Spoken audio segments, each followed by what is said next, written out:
ಪ್ರಿಯ ವೀಕ್ಷಕರೇ, C9 ಕನ್ನಡ ಸುದ್ದಿವಾಹಿನಿಗೆ ಸ್ವಾಗತ. ನಾನು ನಿಮ್ಮ ಸುಮಾ ಪಾಟೀಲ್. ಅಂಗನವಾಡಿ ಮಕ್ಕಳ ಹೊಟ್ಟೆಗೆ ಸೇರಬೇಕಾದ ಆಹಾರ ಕಾಳಸಂತೆಯಲ್ಲಿ ಮಾರಾಟ.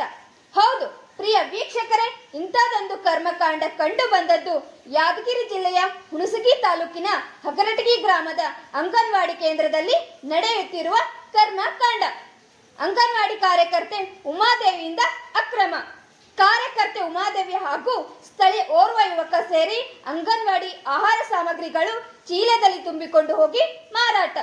ಆಹಾರ ಸಾಮಗ್ರಿಗಳನ್ನು ಚೀಲದಲ್ಲಿ ತುಂಬಿಕೊಂಡು ಕದ್ದು ಮುಚ್ಚಿ ಹೋಗುತ್ತಿರುವುದನ್ನು ಮೊಬೈಲ್ನಲ್ಲಿ ಸೆರೆ ಹಿಡಿದ ಸ್ಥಳೀಯರು ಬೇಳೆ, ಬೆಲ್ಲ, ಅಕ್ಕಿ, ಶೇಂಗಾ, ಅಡುಗೆ ಎಣ್ಣೆ, ಚಕ್ಕೆ ಸೇರಿದಂತೆ ಸರ್ಕಾರದಿಂದ ಬರುವ ಸಾಮಗ್ರಿಗಳನ್ನು ಕದಿಯುತ್ತಿರುವ ಅಂಗನವಾಡಿ ಕಾರ್ಯಕರ್ತೆ ಉಮಾದೇವಿ.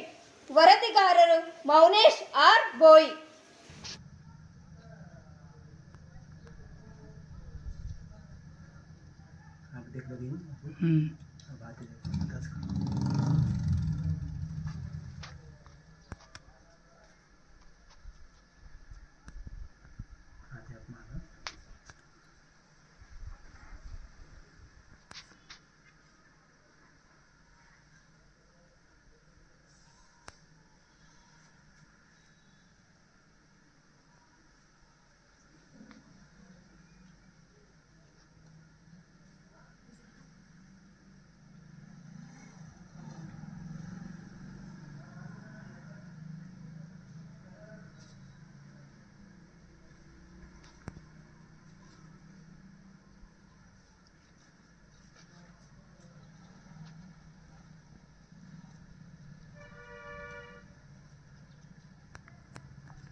गाड़ी फोन अंदर बीटे पे अंदर